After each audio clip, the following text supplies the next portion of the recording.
కుటుంబ సభ్యులు, మా సిస్టర్, అలాగే తదితరులైన సభ్యులందరూ వచ్చి నివాళులు సమర్పించాల్సిందిగా కోరుతున్నాను.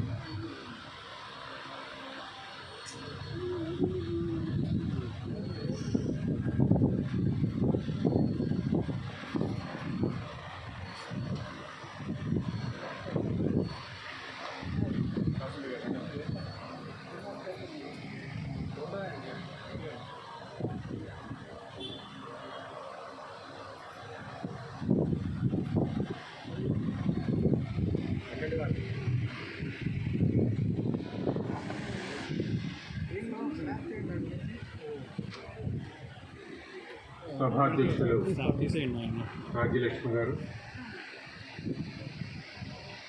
అలానే వేదికను అలంకరించినటువంటి వెంకట శ్రీనివాసులు గారు, పెద్దలందరూ, సాహితీవేత్తలు, అందరూ సాహితీవేత్తలే, అందరికీ శుభాభివందనాలు. తన జీవితంలో ఏనాడు ఆవేశపడటం కానీ, ఉద్రేకపడటం కానీ, ఇతరులను ఒక్క మాట అనటం కానీ, అధికార అహంకారం కానీ ఏనాడు నేను గమనించని వ్యక్తి సోమేపల్లి వెంకట సుబ్బయ్య. జనరల్గా అంత అధికారంలో ఉన్నప్పుడు, అంత ఉన్నతమైనటువంటి ఉద్యోగంలో ఉన్నప్పుడు ఎక్కడో ఒక చోట, అంత మంచివాడైనా సరే, ఎక్కడో ఒక చోట తన క్రింది వారిని తోలనాడటం అవసరమో అనవసరమో, సందర్భము అయినా సరే, ఎప్పుడు క్రింది వారి దగ్గర నుంచి, ఎందుకంటే ఎంతోమంది నాకు తెలుసు, వాళ్ళందరూ కూడా ప్యూను దగ్గర నుంచి పైన పిఏ వరకు అందరూ కూడా ఇటువంటి వ్యక్తిని మేము ఎప్పుడూ చూడలేదండి అని అనటం చాలాసార్లు నేను గమనించాను. నేనేమిటి, మీరంతా కూడా అనుభవంలో వచ్చే ఉంటుంది మీకు. వెంకట సుబ్బయ్య జీవితం ఒక స్ఫూర్తిదాయకం నాకు తెలిసినంత వరకు. అధికారములో ఉన్నటువంటి వ్యక్తులు ఏ విధంగా ఉండాలి, చేయాలనుకున్న సాయం ఏ విధంగా అందించాలి, నిరంతరం ఎలా వ్యవహరించాలి, మంచి చేయాలనేటువంటి తపన ఉన్నటువంటి వ్యక్తి అది సాధించగలడు అనటానికి ఆయనే నిదర్శనం. ఆయన చిన్నతనము నుండి 10 నిమిషాలు చెప్తానండి మొత్తం. చిన్నతనము నుండి ఆయన చరిత్రను ఒకసారి గమనిస్తే, ప్రకాశం జిల్లా మాతూర్ 6 కిలోమీటర్ల దూరంలో ఉన్నటువంటి గన్నవరం అనేటువంటి గ్రామంలో ఆయన జన్మించారు. ఒక సామాన్యమైనటువంటి రైతు కుటుంబంలో జన్మించినటువంటి ఆ వ్యక్తి తాను నిరంతరం చదువుకుంటూ, అక్కడ ఉన్నటువంటి ఆ గ్రామంలో, మాతూరు గ్రామంలో చదువుకుంటూ, తల్లిదండ్రులకు సాయంగా ఉంటూ, పొలం పనులు చేస్తూ,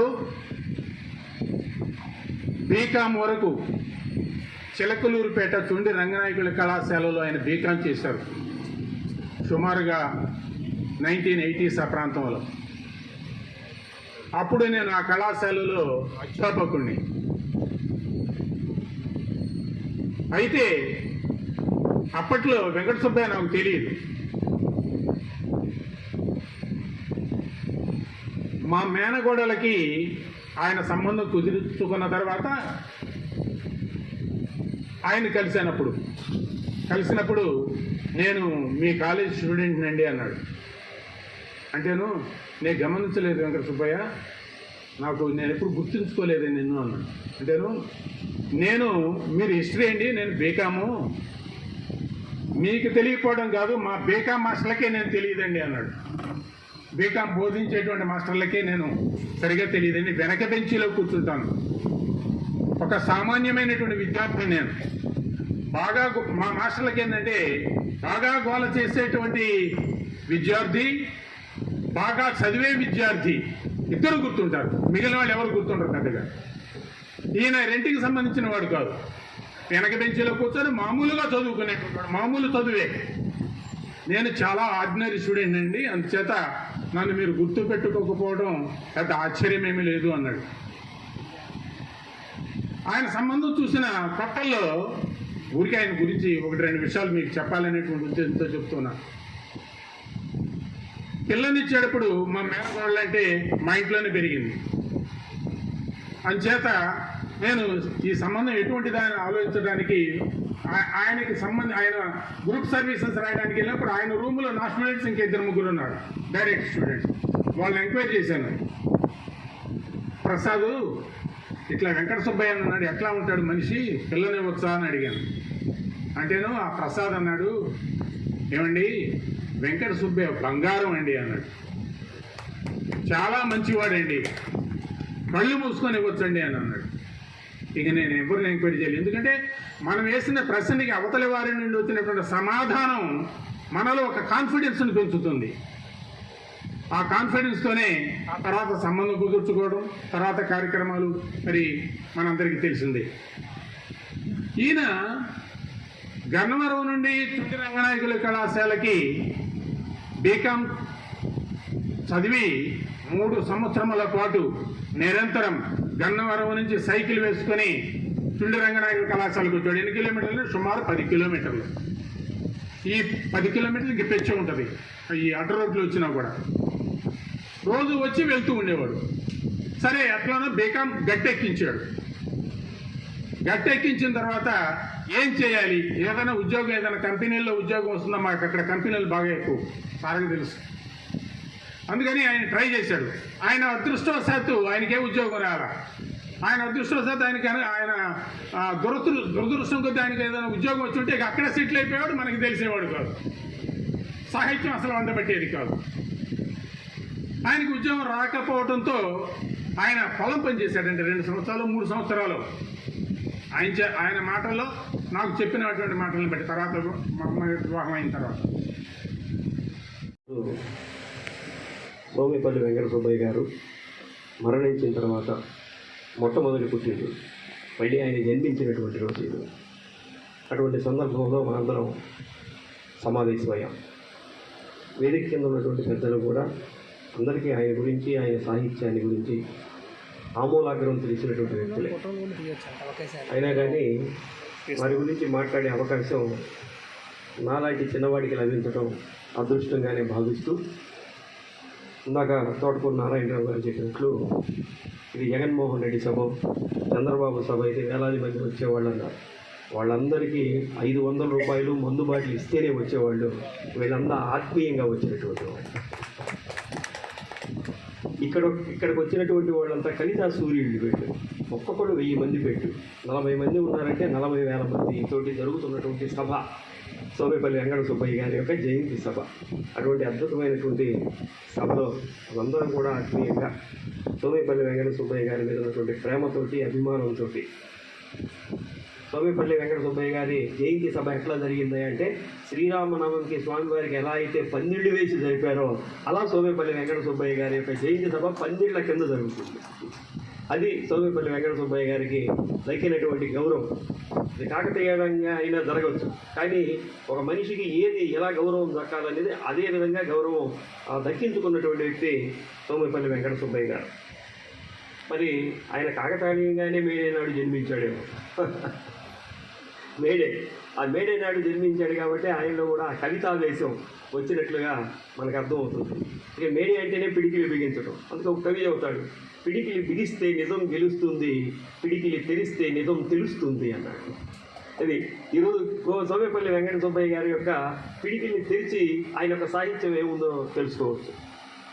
అనుకోకుండా నారాయణరావు గారు వారి యొక్క జీవితాన్ని, వారి యొక్క విషయాల గురించి చెప్పారు. అవన్నీ మనకు తెలియదు. మనకు తెలిసింది ఆయన సాహిత్యంతో మనకు పరిచయం. కాబట్టి వారు ఆ కోణంలో మాట్లాడటం కొంత నాకు ఆనందం కలిగించింది. అంటే నాకు మిగిల్చాడు, కొంత సాహిత్యాన్ని మిగిల్చాడు. కాబట్టి నేను సాహిత్య కోణంలోనే మాట్లాడదాం అనుకుని అలానే నేను తయారై వచ్చాను. కాబట్టి వారికి ధన్యవాదాలు తెలియజేస్తున్నాను. ఎందుకంటే దీంట్లో మళ్ళీ చరిత్ర చేరడం కాకుండా ఉండేటటువంటి అవకాశం. సోమేపల్లి వెంకట సుబ్బయ్య గారు గుంటూరు జిల్లా రచయితల సంఘాన్ని ప్రారంభించాలనుకున్నప్పుడు ప్రకాశం జిల్లా రచయితల సంఘం అధ్యక్షుడు హనుమారెడ్డి గారిని కలవటం, మా బైలా ఏదైతే ఉందో ఆ రోజు నాగభైరవ కోటేశ్వరరావు గారు ఫౌండర్, వారు ఆ బైలాని తయారు చేయటం, దాంట్లో ఏముంది అలానే మనం దీన్ని కూడా తయారు చేద్దాం అన్నప్పుడు దాన్ని అనుసరించే వారు ఇక్కడ గుంటూరు జిల్లా రచయితల సంఘాన్ని ఏర్పాటు చేసి ప్రకాశం జిల్లా గుంటూరు జిల్లా రచయితల సంఘం అనేది ఒక సోదర భావంతో జరుపుకుంటున్నటువంటి సంస్థగా చాలా రోజుల నుంచి ఆయన చనిపోయేంత వరకు, హనుమారెడ్డి గారు చనిపోయేంత వరకు కూడా జరిగినటువంటి సందర్భం. ఈరోజు సోమేపల్లి వెంకట సుబ్బయ్య గారి యొక్క సాహిత్యాన్ని గురించి నేను మాట్లాడేటువంటి ప్రయత్నం చేస్తాను. అది నాకు తెలుసో తెలియదో కానీ మాట్లాడేటువంటి ప్రయత్నం మటుకు చేస్తాను. సోమేపల్లి వెంకట సుబ్బయ్య గారు మట్టి వాసన తెలిసిన మనిషి. ఇందాక ఆయన చెప్పారు, ఎప్పుడు ఆయన పొలం పనులు చేసేవాడు, పొలంలోనే ఎప్పుడు ఉండేవాడిని. సోమేపల్లి వెంకట సుబ్బయ్య గారు మట్టి వాసన తెలిసిన మనిషి, మట్టి పరిమళాలను ఆస్వాదించినటువంటి మనిషి. మట్టి పరిమళాలు ఉంటాయి. నేను ఓ రోజు పల్లెల్లో నుంచి మట్టి వేసుకొని వెళ్తున్నాను. అంత వర్షం పడింది. అంతకుముందు దాకా ఏమి వాసన నాకు కనపడలేదు. ఆ చెట్టు కింద ఆగిన తర్వాత ఒక రకమైనటువంటి పరిమళం వచ్చింది. అక్కడ ఉన్నటువంటి ఒక రైతులు అడిగాను, ఏమిటా ఈ వాసన, ఇందాక లేదు ఇప్పుడు వచ్చిందని. అదేనయ్యా మట్టి వాసన అన్నారు. అప్పటి వరకు అది నాకు మట్టి వాసన అని తెలియదు. కానీ సోమేపల్లి వెంకట సుబ్బయ్య లాంటికే వారికి తెలుస్తుంది మట్టి పరిమళాలు ఆస్వాదించినటువంటి మనిషి, ప్రకృతిని ప్రేమించేటటువంటి మనిషి. ప్రకృతిని, చుట్టుపక్కల వాళ్ళని, సమాజాన్ని వాళ్ళని ప్రేమించకపోతే కవిత్వాన్ని రాయలేడు. అసలు ప్రేమ లేనటువంటి వాడు కవిత్వాన్ని రాయలేడు.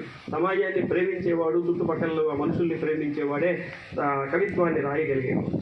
ప్రకృతిని ప్రేమించే మనిషి, రైతు కష్టాలను దగ్గర నుంచి చూసినటువంటి, ఆ దగ్గర నుంచి చూస్తేనే ఆ కష్టాలు మనకి తెలిసేది. లేకపోతే మనం ఏదో రైస్ ఇంటికి వచ్చి బియ్యం కొనుక్కొని వచ్చాం, దాన్ని తింటాము, ఈ బియ్యం బాగలేదంటాం. కానీ రైతు కష్టం తెలిసిన వాడైతే ఎంత కష్టపడి పండించాడు ఈ బియ్యాన్ని, దాన్ని ఒక ప్రసాదంగా భావించి స్వీకరిస్తాడు. అటువంటి రైతు యొక్క కష్టాలను దగ్గర నుంచి చూసినటువంటి మనిషి, రైతు భూమి యొక్క గోడుని, రైతుల ఆక్రందనలను ఎరిగినటువంటి మనిషి, బ్రతుకులు బీడుగా మారుతున్న రైతుకు బాసటగా నిలవాలనుకున్నటువంటి మనిషి. బ్రతుకులు బీడుగా మారిపోతున్నాయి రైతు యొక్క బ్రతుకులు. అటువంటి బీడు మారినటువంటి రైతుల యొక్క బ్రతుకులకి బాసటగా నిలవాలనుకున్నటువంటి మనిషి. మట్టి పరిమళాల్లోంచి సాహితీ పరిమళాలు వెదజల్లేందుకు కవిగా ఆవిర్భవించినటువంటి, ఆ మట్టి ఆ పరిమళాల్లో నుంచి కవిగా ఆవిర్భవించాడు ఈయన. మట్టిలో నుంచి మాణిక్యం పుట్టినట్లుగానే ఈయన కూడా కవిత్వ పరిమాణాలతోటి ఆయన ఆవిర్భవించినటువంటి మనిషి సోమేపల్లి వెంకట సుబ్బయ్య గారు. నాకు మనం చెప్పుకున్నట్లు ఆయన అక్షర శ్రామికుడు, సాహిత్య ప్రేమికుడు. కాబట్టే మేడేనాడు జన్మించాడు సోమేపల్లి వెంకట సుబ్బయ్య గారు. ప్రకాశం జిల్లా ఎద్దనపూడి మండలం గన్నవరం గ్రామంలో ఆయన జన్మించాడు. ఆ గ్రామానికి మేము కూడా వెళ్ళాము సార్. ఎందుకంటే ఒక సామాన్య రైతు కుటుంబంలో పుట్టినటువంటి వ్యక్తి అక్షరాల మీద ఉన్నటువంటి మమకారం కాకుండా జీవితం మీద ఉన్నటువంటి మమకారంతో ఆయన పొలం పనులే చేద్దామని అనుకున్నాడు. కానీ ఇటువంటి పెద్దల యొక్క మాటలతోటి, వాడి యొక్క ప్రోత్సాహంతో వారు ఒక అధికారిగా కూడా రావడం జరిగింది. ఒక ఎంఆర్ఓగా, ఒక స్పెషల్ డిప్యూటీ కలెక్టర్గా, ఆర్డీఓగా, జెడ్పీసీఓగా బాధ్యతలు నిర్వహిస్తూనే కవితా వ్యవసాయం చేసినటువంటి వాడు సోమేపల్లి వెంకట సుబ్బయ్య గారు. దాన్ని మటుకు మర్చిపోలేదు. ఇది బాధ్యతలు నిర్వహిస్తూనే ఉన్నాడు, కవితా వ్యవసాయాన్ని కూడా చేశాడు. అందుకే డాక్టర్ నాగభైరవ కోటేశ్వరరావు గారు ఒక అద్భుతమైనటువంటి మాట చెప్పాడు సోమేపల్లి వెంకట సుబ్బయ్య గారి గురించి. ఉద్యోగమేమో రెవెన్యూ, ఉండేదేమో కవిత ఎవెన్యూ అన్నాడు. ఉద్యోగం ఏమైనా ఆయన రెవెన్యూలో చేస్తాడు, ఆయన హృదయం అంతా ఎక్కడ ఉంటాడంటే ఆ కవిత్వంలోనే ఉంటాడని ఒక అద్భుతమైనటువంటి మాటని చెప్పాడు. మనిషి ఈరోజు ఆర్థికంగా చాలామంది ఎరిగిపోయారు. చూస్తుండగానే కోటీశ్వరులు అయిపోతున్నారు. ఎందుకంటే భూమికి వాల్యూ పెరిగిపోతుంది, అపార్ట్మెంట్లకు వాల్యూలు పెరిగిపోతున్నాయి. చూసే కొద్ది మనిషి ఆకాశం అంతా ఎదుగుతున్నాడు, కానీ దానితో పాటు మనిషిగా ఎదగలేకపోతున్నాడు, మానవత్వంతో ఎదగలేకపోతున్నాడు. రాత్రి